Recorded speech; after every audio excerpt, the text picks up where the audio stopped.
Hello and welcome to the Gooner Talk, back again with you guys for another show, for another episode of our Let's Talk Arsenal rambling discussion series, in which we have a chat about the current state of the club, look ahead to what might be changing or not changing in some cases, and what could Arsenal do in order to shift the possible ramifications of the future. We're going to get on with that very, very soon, so let's crack on with it.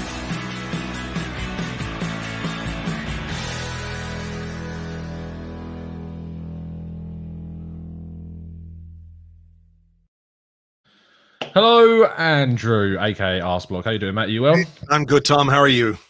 Yeah, very good. Just having a discussion about how cold and horrible it is at the moment. Yeah, winter is terrible. I don't understand people who like winter. Summer is far superior. It is the Thierry Henry of seasons, and winter, of course, is the Cabo Diawara of seasons. So yes, try to stand on all this. It's weird because when I was a kid, I actually preferred winter. Like, I don't know if it's because of the whole Christmas thing, but now I'm grown up a little bit more. Like, it's definitely more about the summer, the longer days. I suppose it's because there's no football really in the summer, most years anyway. Yeah, so that could be it. But you know, you can do nicer things in the summer, like swim in the sea without freezing your balls off, and barbecue. Yeah. Beer gardens, things like that, which aren't quite as good in the winter. But hey, I'd love to know where in the UK and Ireland you're going into the sea and not freezing your balls off, really. I'm not. I'm going to Spain to go. Yes. You can still freeze your balls off in the sea in Spain in winter for sure. Right. Obviously, thanks for first of all coming on. Appreciate it as always. And after the last couple of days or so, because it's been weird because we've not got a game in midweek, which feels, I can't remember the last time where we had a bit of a break between fixtures. And in that period, and especially based off kind of the last two defeats, which were strange, because the Wolves game was, I don't know how you felt after the Wolves game. I do a little bit from listening to the Arsecast, of course, but I've never felt kind of more downbeat. And really kind of like something had been ripped away from me. The promise of those first 40 minutes gave me so much hope. And then, and then whatever happened.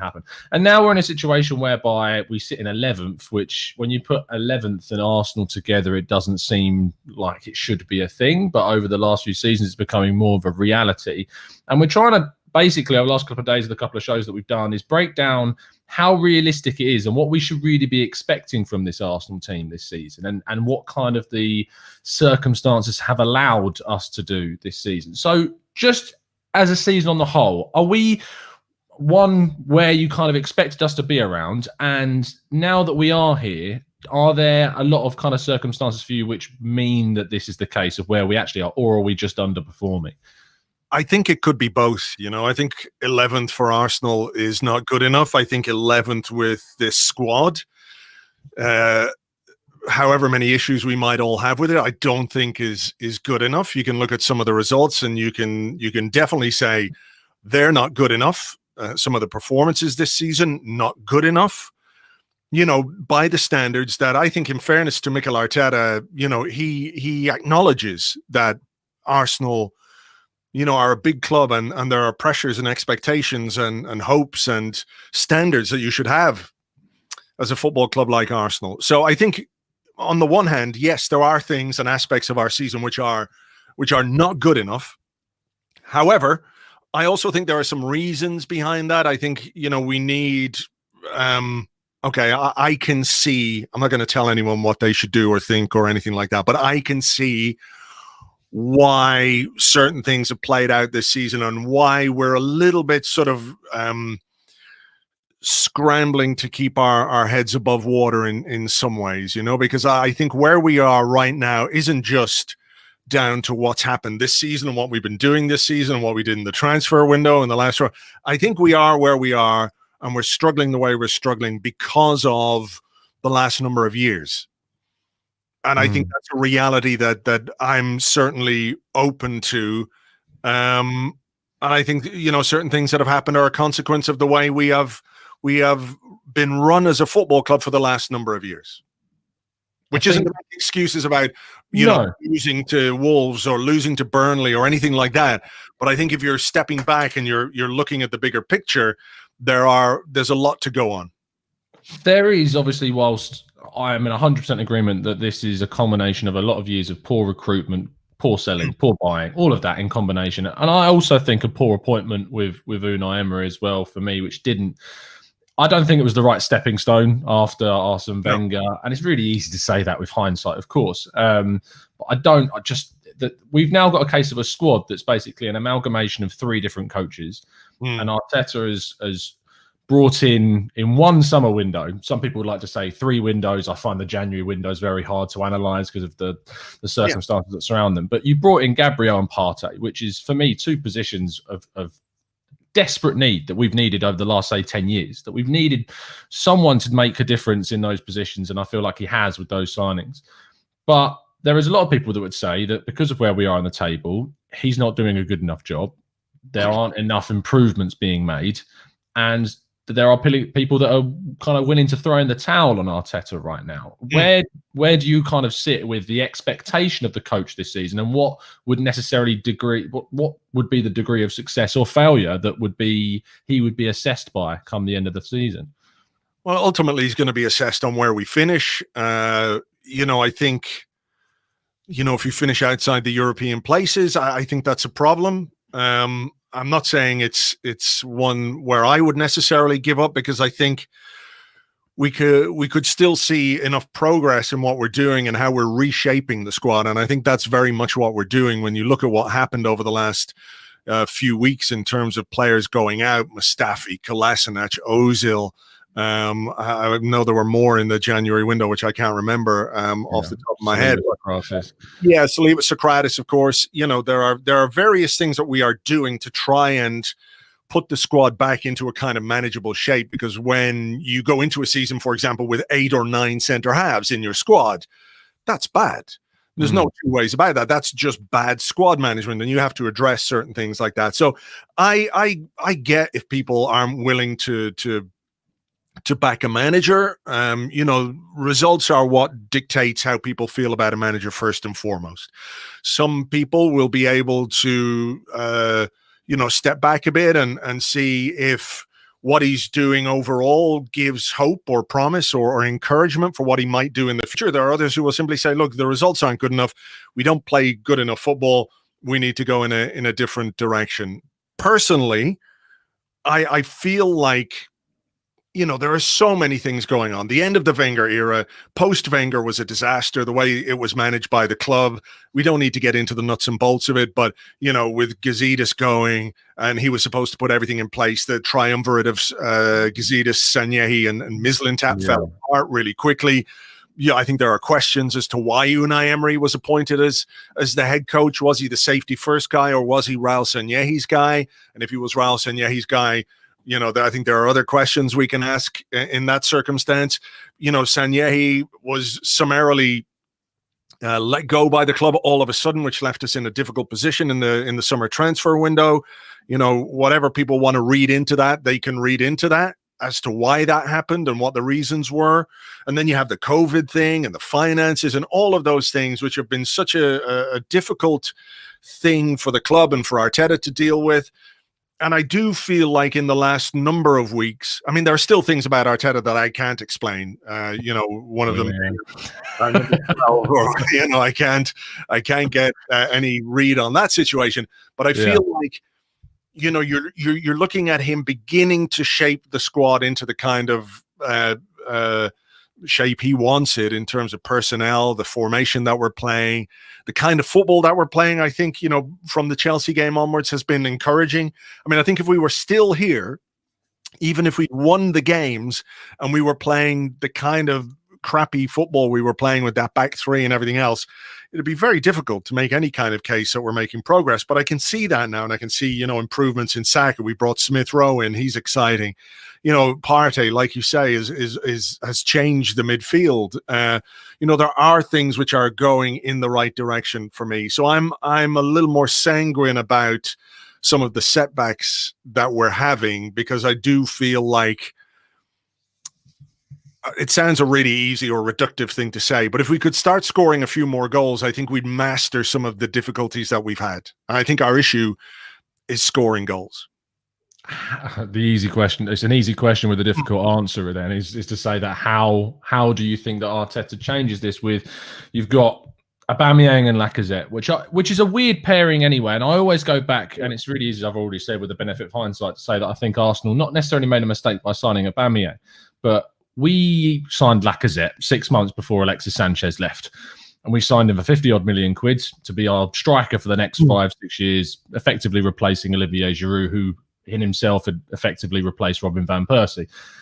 You then 6 months later spend 50 million on a striker in Aubameyang and then play him out of position in a wide role, which he has done reasonably well in. And in the, I was having a discussion with a few people. He scored more goals from wide positions in 2019-20 than he did in a striking position. So he clearly can play that role. But now Arteta's got this squad full of people that don't really fit yet what he wants to do. Like, we know the kind of archetypal number 9 that he wants. He wants someone that's going to drop in, link the play, get involved, bring in the wide areas.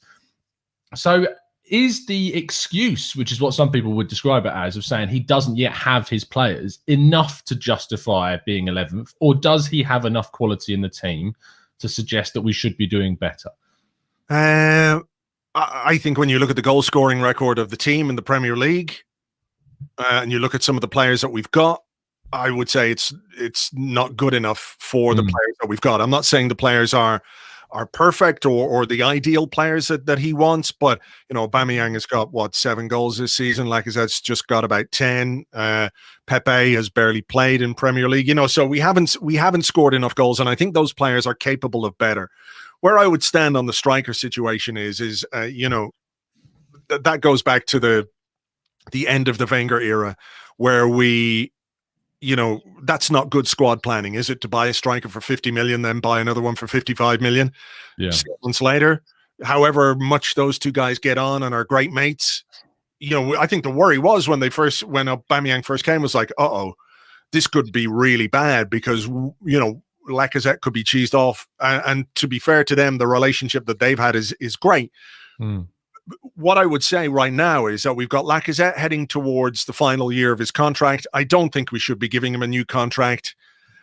We should be looking to sell him in the summer and reinvesting in a different kind of a striker, or a younger striker with a bit more potential. We have given Aubameyang a contract extension on mega wages.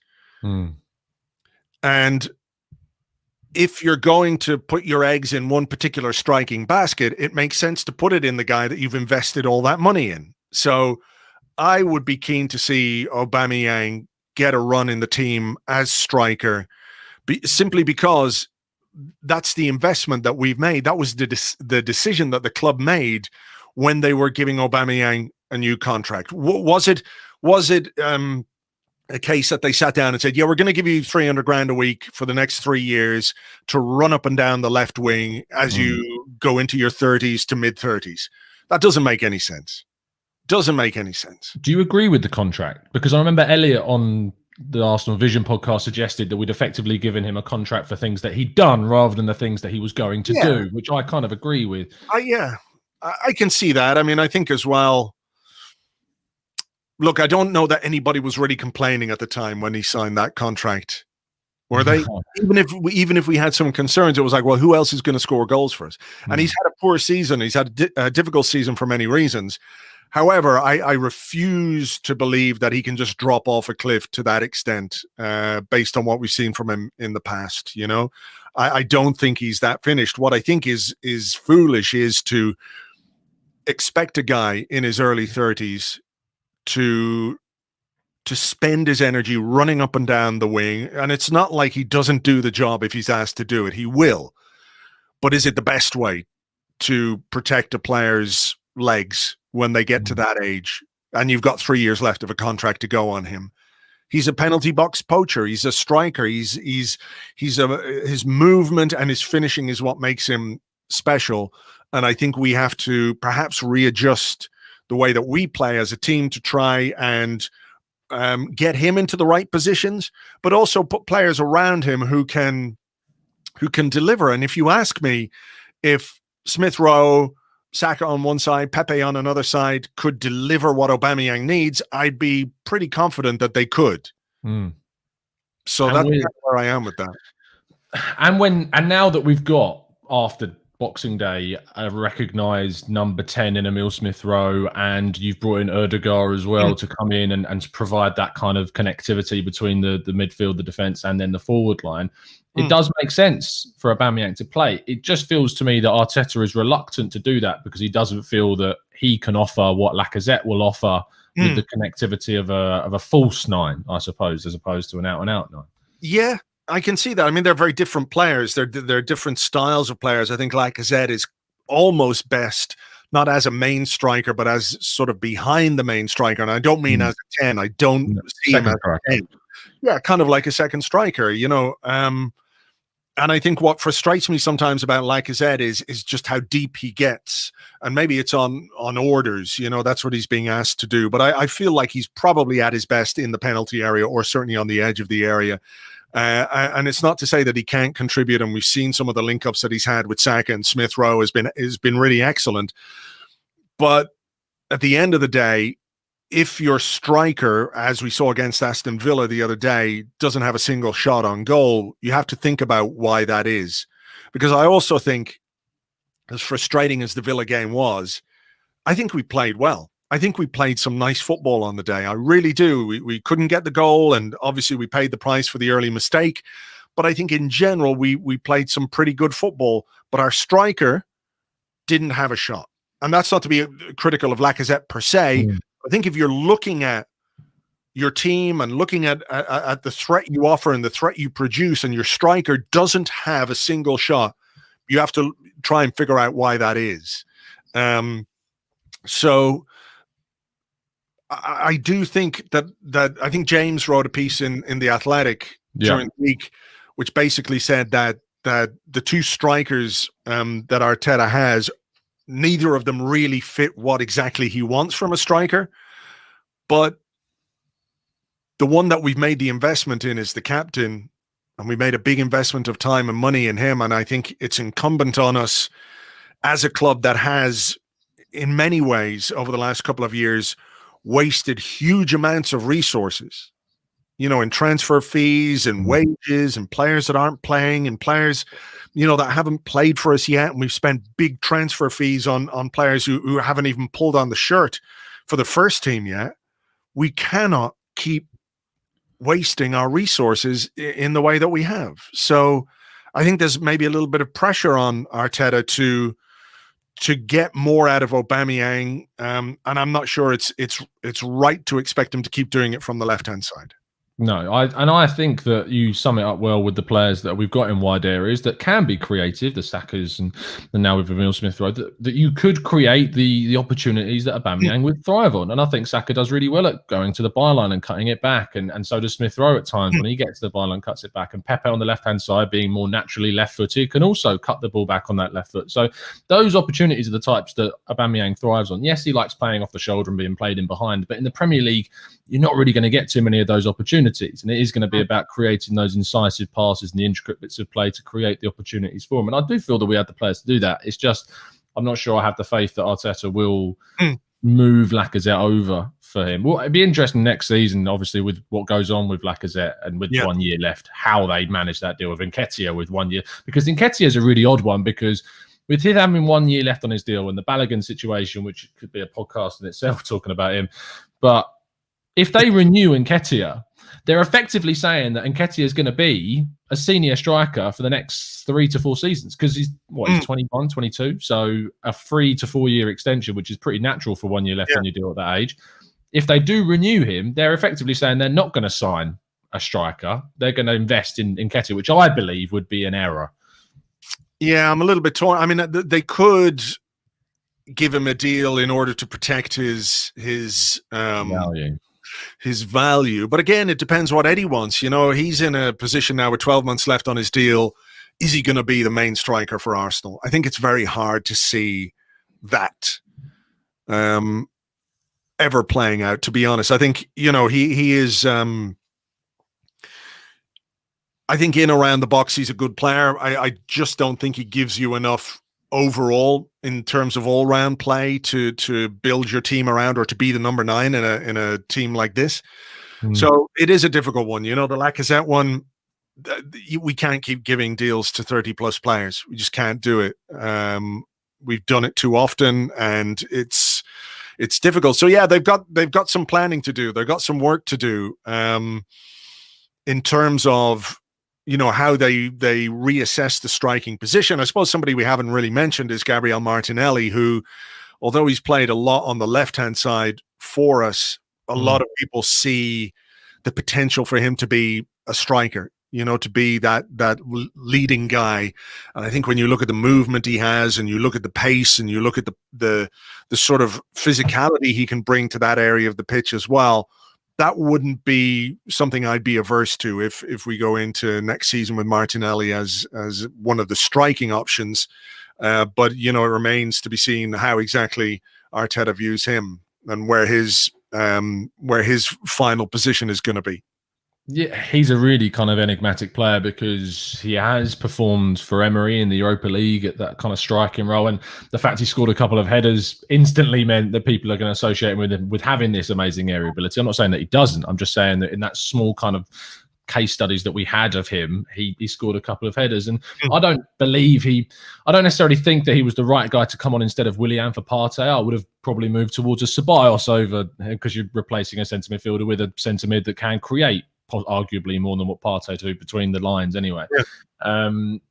But in the future, Martinelli, it's a really strange one. And we were actually talking the other day on another podcast about kind of the context of Arsenal and where Arsenal sit and what they are in the league. And the argument was basically that to win the Premier League on a consistent basis, you need to have owners that are going to invest heavily season upon season, like we see with Manchester City, Chelsea and United more recently.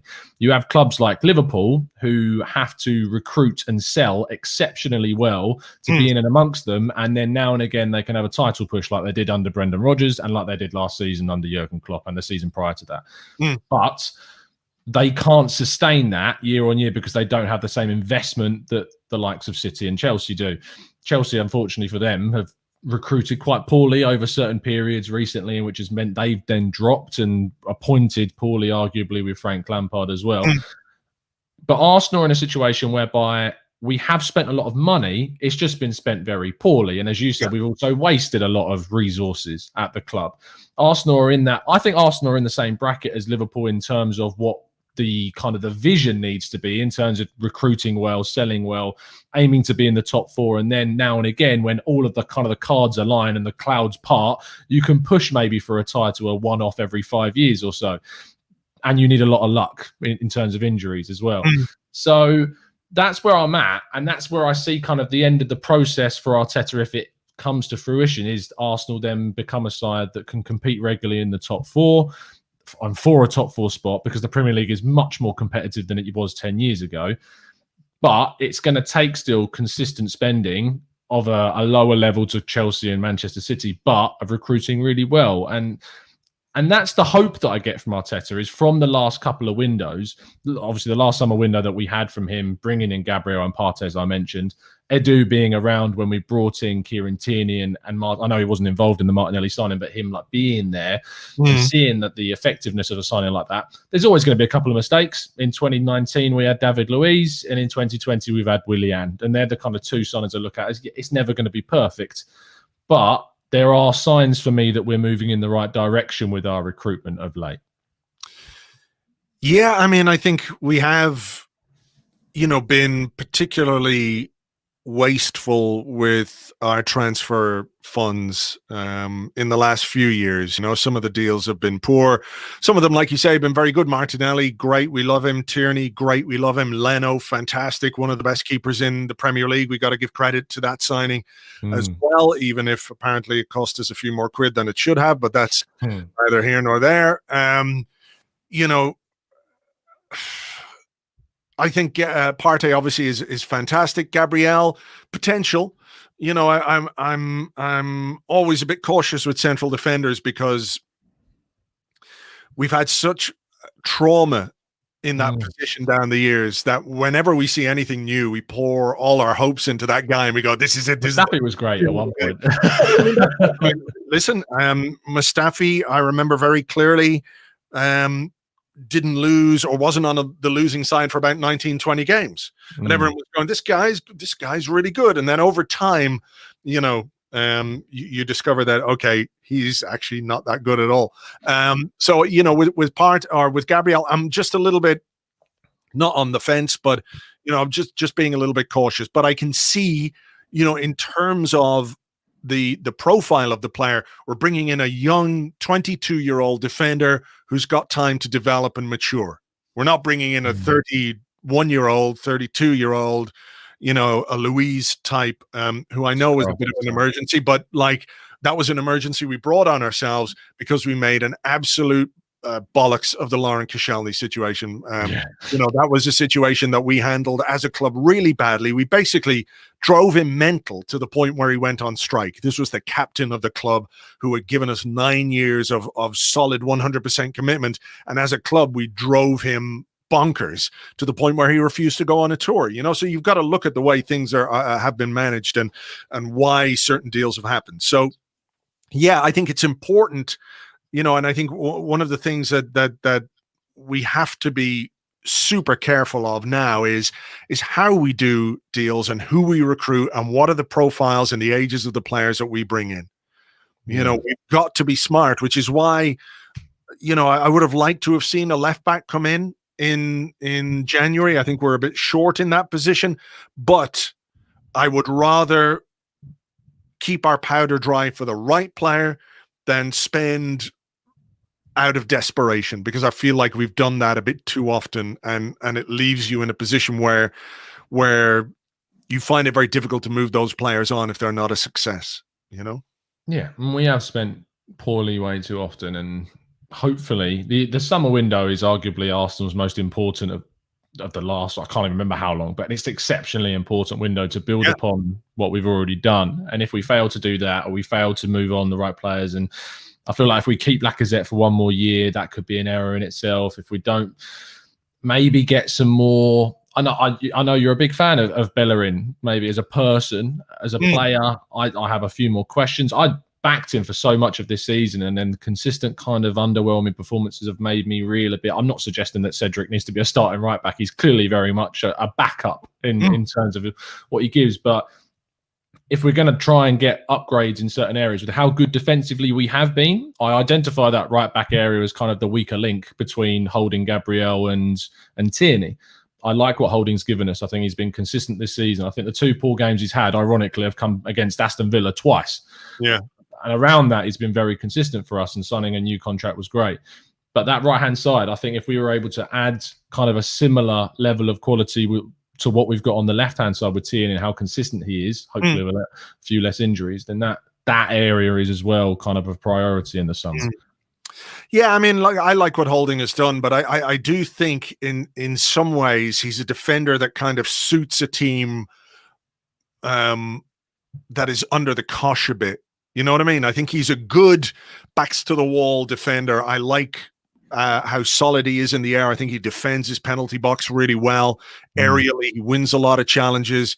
Where I would have some reservations is if we can become a team that is a bit more proactive in a way. I think, I'm not saying he's a weak link. I think Holding would be the ideal backup guy to somebody better as the right-sided centre half. I like him, and I think it's important that you've got squad players of that quality and that depth. I mean, I think he's capable of playing on the left and the right of a central defensive too as well. So, you know, look, that's just me maybe being a bit greedy. I tend to agree with you a little bit with the Bellerin situation. I personally don't think he's been as bad as a lot of people.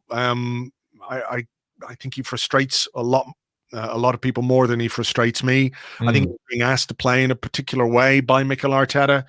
You know, his final ball can often be very frustrating, and I think, you know, there are times where I think what happens sometimes is a player gets into the spotlight a bit, and the conversation goes around him, and it becomes much easier to see the things he doesn't do well, and the things that he does do quite well don't get a mention or don't get noticed. But look, I agree. If there's a better player to come in his position or any position, I'm absolutely open to that happening, you know. But look, yeah, I mean, I think it's important as well that we have somebody who can cover for Kieran Tierney, because he's had a few injuries obviously since he arrived. He's missed quite a bit of football, and there is a lot to do in this summer when you think about what we want to come into the squad, but also the situations that we've got to deal with in terms of players potentially leaving. We talked about Lacazette, we talked about Nketiah, both with 12 months left. We also have to think about Lucas Torreira, who's out on loan. We've got to think about Matteo Guendouzi, who's out on loan. Say Kolasinac, who's out on loan. Yeah. We've got to deal with those situations on a permanent basis, one way or the other, as well as trying to bring in players that can make us better. So there's a big amount of work to be done in, I think, what is going to be a really difficult summer as well, because as much as we all want the world to get back to normal, I don't think we're there yet. I don't think we can really start planning for full stadia yet. I don't think we're in a position where that's going to happen quite as soon as we might like, because of everything that's going on, and financially that is going to impact not just us, but all the clubs in Europe, because who's got money to spend? In an ideal world, in a normal world, you could probably shift those guys on pretty easily. Yeah. But if nobody's got any money to spend on players, they're all going to be a little more cautious about who they spend it on. I think you become a little bit more risk averse when you don't have money. Like, you could say, oh, well, maybe we could give 5 million for Kolasinac and it might work, it might not. But if that's the only 5 million you have, yeah, you're not going to do that. Think about doing it differently, aren't you? Yeah. And I think that's why I have a lot of sympathy for Edu and Arteta moving on players in January as ruthlessly and for as little as to nothing that we did move them on for, just to move them out, get the wages off, and streamline the squad. I mean, it's just bulging at this point. It's ridiculous. For the last 15 minutes or so, going to have a look at some of the questions coming in from the chat box. So Raheel, who's one of our members, says, do you think we should fully focus on the Europa League now, or do we still have a chance to get into Europe through the league realistically, given that there are many good teams above us? I think we're in the classic focus on the next game scenario for us. I don't think it's so far gone in Premier League terms that we focus on the Europa League, because you're putting all your eggs in a knockout competition basket. You can't do that. I think we've got a squad that should be able to manage the schedule. I know it's difficult for the players and it's grueling, but it's the same for pretty much every other club as well. I know some of the teams around us don't have European football, but we're only talking about, maybe an extra 6 games or whatever it might be in Europe. I don't think we can give up on the Premier League. I think we have to go into the Premier League game and pick the best possible team to try and win it. It's quite condensed in there. You could win 4 or 5 games and make a big difference as to where exactly you're going to end up. I don't know. What's the table like at the moment? How far off European play? 9 points off 4th, and we're, I think, 8 points off 5th. So it's gets you into the Europa League, right? Yeah, 5th will get, because there's now a European Conference thing next season. There's a 3rd tier European competition, which you get into through the League Cup. But of course, if a big team wins that, then you expect that they'll drop it down to 6th or 7th place. And you don't really want to be in that competition. You talk about the Europa League. I think the Europa League offers way more than a 3rd tier competition, because I don't even know what you get for winning that. Do you get into the Europa League through winning that? I haven't got a clue what it is. Yeah. I know it exists, but I don't know what the caliber of opposition might be. I mean, the only benefit you might be able to get from a competition like that is blood young players and bring through young players and give them experience in a competition that could be really beneficial to them. But I don't think we can give up on the Premier League. I think we have to just keep trying to win the next game. It is, it's going to be difficult, I think, to bridge the gap, but you just can't give up, because the idea that we could we could go out on away goals in the Europa League, despite playing both our legs away from home. Both teams doing that. It's stupid. The stupidest thing I've ever heard is how can you have away goals when neither team is playing at home? So I think we've just got to keep going and get our heads down and try and build momentum as much as possible and win as many games as possible between now and the end of the season. So yeah, that's where I am on that one. I like this question from Ben, who says, are you enjoying being a fan more recently despite the losses? The team seems more likable right now, besides Willian. Yeah, I think so. I mean, I think some of the issues and some of the baggage that we've been carrying around for a while, and certainly this season, has been really unhealthy. I think, obviously, the Ozil situation, I'm not casting any judgments on anyone here, but it was just really unhealthy for the football club. It was unhealthy for the player. It was unhealthy for the fans, for the manager. Nothing was good about it, and we sorted it. And I think we had to do that. And I think, you look at Mustafi and Kolasinac, who were part of the Ozil crew, and they're gone now. And, the bloatedness of the squad has been addressed to an extent. I do think there's something more Arsenal about the way we're trying to play football right now. I think some of the combination play, the way we move the ball through midfield, was very pleasing in the Aston Villa game. We played really well against Wolves. The results in the weeks up to the Wolves game had been fantastic. If we could stop shooting ourselves in the foot, that would be fantastic. I think those are certainly things that Mikel Arteta has to think about. Like how can you reduce the number of disciplinary incidents? And that might go to personnel and who you're picking. There are certain players who are involved in those things much more than others. Luis is like, he seems like a really nice man. He does. He seems like a nice guy. I get you. And I hear, the young players around the training ground, they love him because he's got a lot of time for them, and he helps them, and he's using his experience and all of that to guide them. And I think that's really a positive thing. But Christ, the amount of penalties he gives away and the amount of red card incidents he's been involved in, it's not coincidence. It's not coincidence. It's to do with his legs, That's where I see Arsenal moving forwards, with kind of moving on Mustafi in January and moving on the whole Ozil situation and Socrates being moved on. Socrates wasn't faultless and arguably one of our better centre-backs over the last maybe 5 years, and only because he was less bad than the others rather than being good. And David Luiz, I feel I get the argument, as you say there, that he's really influential in the dressing room. But if Arsenal want to take this step up from being where we currently are and where we have been, we need to not renew that type of player and bring in someone that is more consistent. Because David Luiz is not going to be the only guy that is influential with the youngsters in the entire world. Like, he's not going to be the only guy. Well, so Mikel Arteta and his coaching staff should be the main people in that, right? Exactly. Bulgarian Guna, Drago, says, what would you do with our loanees in the summer? Saliba, Mavropanos, Torreira, Guendouzi, Mainsley, and Willock. Mainsley, I like it. that's our mascot. He's our mascot on the show. Right. What would I do? I mean, Mavropanos, I have a feeling he'll go because, he's had some injury problems, seems to be doing quite well at Stuttgart when he plays, but I have a feeling he might go. Torreira, I think, look, it's not worked out for him in England. He doesn't seem particularly happy in England. Hasn't really worked at Atletico, but I think he'll go. Guendouzi, a year left on his deal. We're in a situation where we either give him a new deal or we sell him. I think we'll sell him. Maitland-Niles and Willock, it's hard to say just at the moment. It really depends how well they do at West Brom and Newcastle. Willock got off to a great start at Newcastle.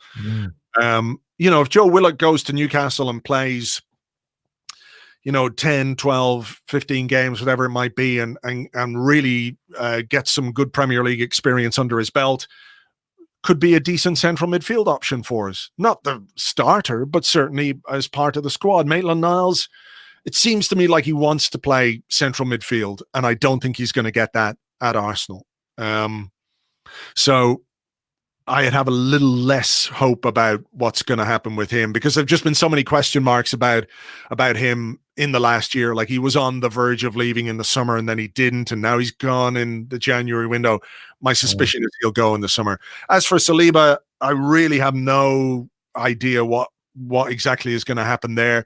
My hope is that he continues to play well for Nice, and he comes back and he's integrated into the squad, because he's a £28 million player. There have been issues, I think, on our side with how it's gone for him.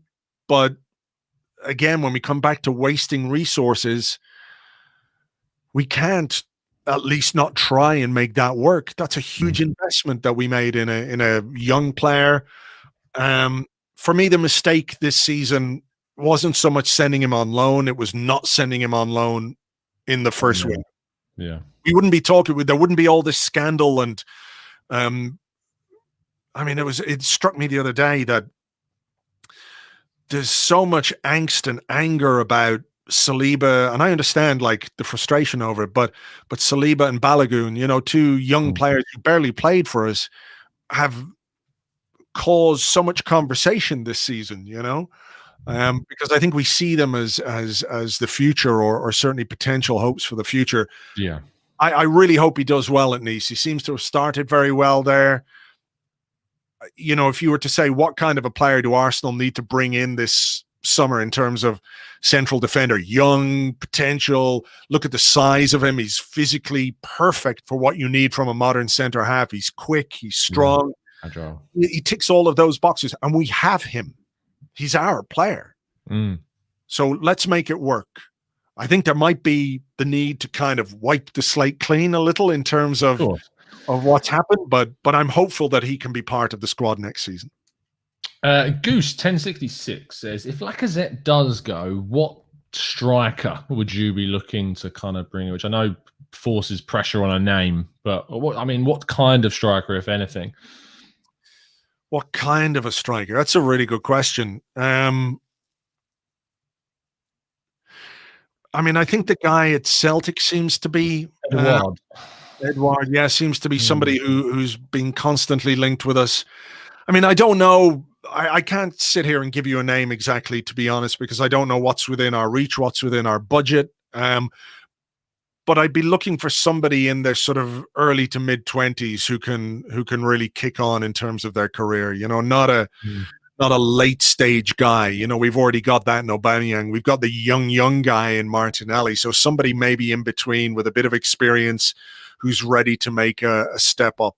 But I think somebody in the chat there has said Ollie Watkins. I think that kind of a striker is exactly what we're looking for. That kind of profile of player who can do kind of what Aubameyang does, or kind of do what Lacazette does, who can link the play, who can lead the line. But I think more and more in Premier League terms, the physical capability of a player is huge. Can they do what a manager wants them to do for 90 minutes within what's the word Arteta always uses? The specificity of the role that he has envisaged for that particular player. So, somebody young and mid-20s, early to mid-20s, that kind of a player, I think, is what we should be looking at. Yeah, I'm in agreement. Do you have a name yourself? Is there anybody that really ticks your box? It's weird because I genuinely think there's a bit of a drought at the moment of lots of positions that are necessary. And to be honest, the names that we hear about are usually names of players that now it's a little bit too far for Arsenal. Like Arsenal need to be identifying these players before they make that move on. Like we're saying Ollie Watkins, well, identify Ollie Watkins when he's at Brentford and sign him from Brentford. Don't wait till he's made it at Aston Villa sort of thing. That's what, and that's like with and I hate to the chat box will crucify me for bringing his name up, but I always had a bit of an obsession around Szoboszlai, who was at Red Bull Salzburg and then went to RB Leipzig. And I kind of wish that Arsenal had made a move earlier and instead of waiting, because we did the same thing with Upamecano as well, who was at Salzburg, went to Leipzig and is now going to end up at Bayern Munich. So it's always about, for me, for Arsenal signing them that one step before they go to that next club to become big. And I always kind of say, like, it's not on me it's not on anyone to come up with names. It's on the club to identify these players. And we've got go on. No, I'm just going to say, I think you're right. I mean, I think sometimes you look at the way, in particular, some of the German clubs recruit, and they will take a chance. Like, I can kind of understand Arsenal as a club, let's say when we were top 4 all the time, and we were looking to make the next step, which was to, challenge for a title. That's what people wanted when we were finishing top 4 all the time. The pressure was not to sort of finish top 4. It was to go the next step and challenge for the title. This is a very different Arsenal.